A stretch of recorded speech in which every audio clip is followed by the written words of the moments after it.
ভিনেশ বিনোদ ফোগাট গত কয়েকদিনে যে নামটি আমাদের সবার মনেই জায়গা করে নিয়েছে। চ্যাম্পিয়ন তারা নয় যারা একবার খেলার মাঠে জয়ী হয়েই থেমে যায়, বরং তারাই প্রকৃত চ্যাম্পিয়ন যারা হারের পর হার সহ্য করে শুধুমাত্র খেলায় জেতার জন্য। এই লাইনটা পুরো মনে হয় ভিনেশ ফোগাটের জন্যই লেখা হয়েছে। কিন্তু কে এই ভিনেশ ফোগাট, যাকে নিয়ে এত আলোচনা ও সমালোচনা, যাকে নিয়ে ক্রিকেট ঈশ্বর সচিন রমেশ টেন্ডুলকারও তার বিভিন্ন সামাজিক যোগাযোগ মাধ্যম অ্যাকাউন্ট থেকে বিস্ফোরক মন্তব্য করেন? তাহলে চলুন আজকের এই ভিডিওতে জেনে নেই ভিনেশ ফোগাটের জীবনযাত্রা সম্পর্কে। ভিনেশ ফোগাট 1994 সালের 25শে আগস্ট হরিয়ানা রাজ্যর বালালি গ্রামে বাবা রাজপাল সিং ফোগাট এবং মা প্রেমলতা সিং ফোগাটের ঘরে জন্মগ্রহণ করেন। তিনি বিখ্যাত ফোগাট পরিবার থেকে এসেছেন, যা ভারতের সেরা কুস্তিগীর তৈরির জন্য পরিচিত। তার বাবা রাজপাল ফোগাট ছিলেন একজন কুস্তিগীর এবং তার চাচা মহাবীর সিং ফোগাট একজন দ্রোণাচার্য পুরস্কার বিজয়ী কোচ, যিনি তাকে এবং তার কাজিনদেরকে প্রশিক্ষণ দিয়েছিলেন।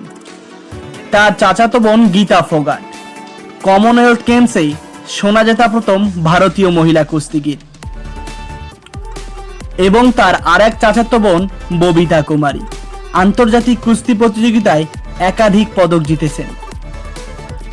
আচ্ছা, আপনাদের আমির খানের বিখ্যাত সিনেমা দঙ্গলের কথা মনে আছে, যেটি তার চাচা মহাবীর সিং ফোগাট ও তার মেয়েদের জীবনীর উপর নির্মাণ করা হয়েছিল এবং এই সিনেমাটি এখনো পর্যন্ত ভারতের সর্বোচ্চ আয়কারী সিনেমা হিসেবে বিবেচিত হয়ে থাকে।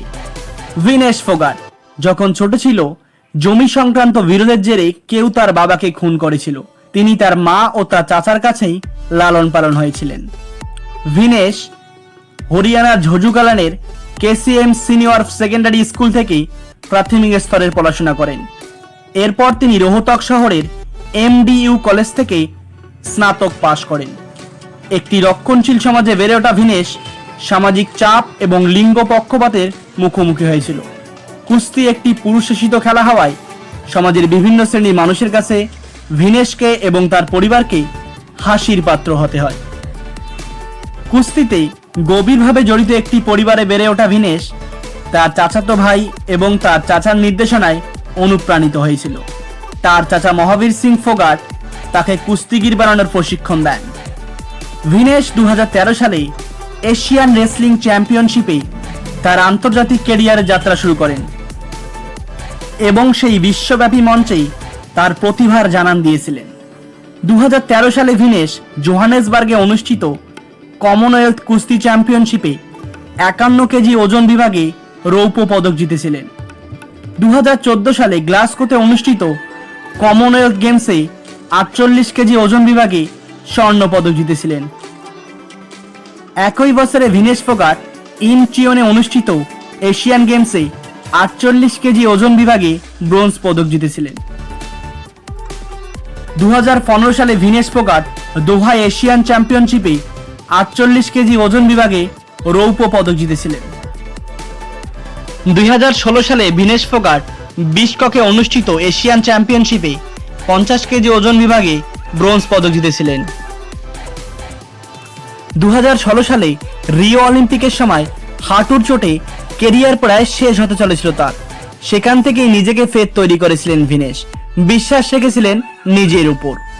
2018 সালে জাকার্তায় অনুষ্ঠিত এশিয়ান গেমসে 50 কেজি ওজন বিভাগে স্বর্ণ পদক জিতেছিলেন।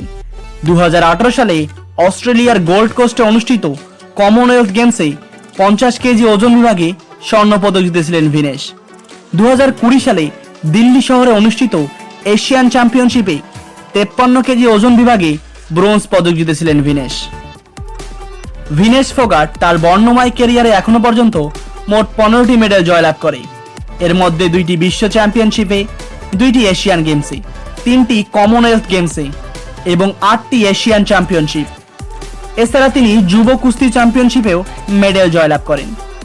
ভিনেশ ফোগাট খেলাধুলায় অসামান্য কৃতিত্বের জন্য 2016 সালে ভারত সরকার কর্তৃক অর্জুন পুরস্কারে ভূষিত হন এবং 2018 সালে ভিনেশ ফোগাট ভারতের চতুর্থ সর্বোচ্চ পুরস্কার পদ্মশ্রী পুরস্কার লাভ করেন।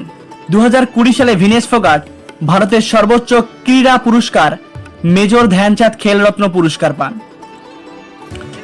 এতক্ষণ আমরা তার বর্ণময় ক্যারিয়ার সম্পর্কে জানলাম, তাহলে চলুন এখন তার বিদ্রোহের কাহিনী সম্পর্কে জানি।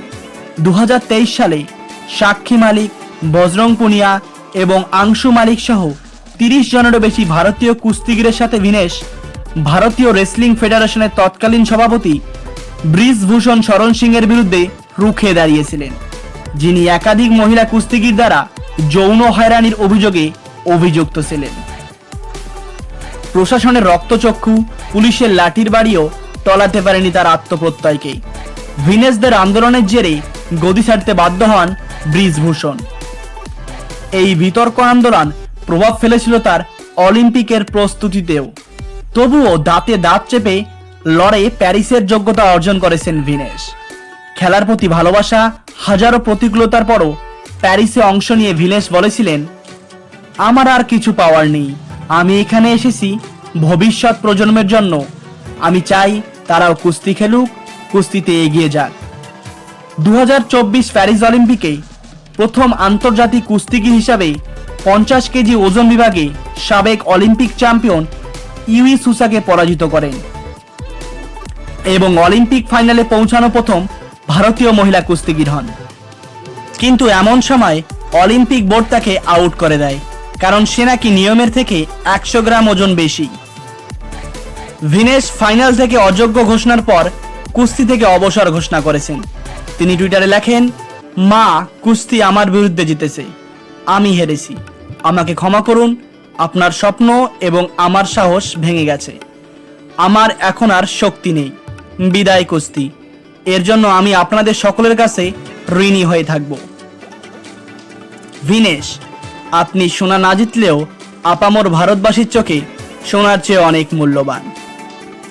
আপনার এই লড়াকু মানসিকতাকে আমরা সকল ভারতবাসী কুর্নিশ জানাই। সোনার মেয়ে সোনারেই থাকবে। স্যালুট ভিনেস ফোগাট। আমাদের ভিডিওগুলি ভালো লাগলে অবশ্যই শেয়ার করবেন, আর এই ধরনের ভিডিও পেতে পেজটিকে ফলো করুন।